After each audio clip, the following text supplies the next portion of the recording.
Et cet affect qu'est la peur, eh bien, nous pouvons l'utiliser. Il y a beaucoup de raisons de faire monde, la peur peut en être une. Se servir, disais-je, se servir de ce qui arrive depuis.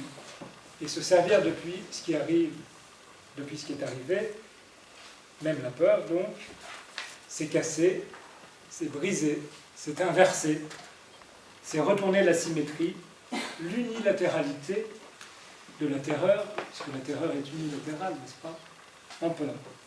Ce serait donc interdire le passage de la terreur en panique. Et ce serait donc ouvrir la voie à la possibilité de la peur, la retourner après, retourner donc encore un retournement, donc, et encore une secousse, retourner cette peur en un qui-vive politique permanent. Et politique serait alors le nom d'un qui-vive.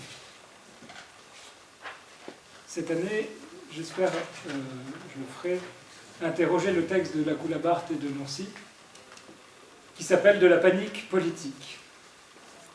Je voudrais l'interroger, non seulement parce que, comme vous l'entendez, il parle de la panique politique, donc, mais parce que c'est un très puissant et encore une très minutieuse lecture de Freud. C'est une magnifique lecture, très grande lecture, dont on ne parle jamais, très peu. Ça vient d'être publié aussi chez Bourgois. Lecture politique, donc, il faut une lecture politique d'un Freud politique. Je vous conseille aussi ce livre.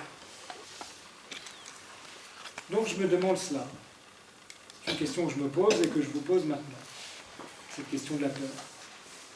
Cette question de la peur, alors, ce serait de la peur en politique, serait un bon exemple pour comprendre ce que je désire faire désormais, à savoir penser le politique depuis ce reste.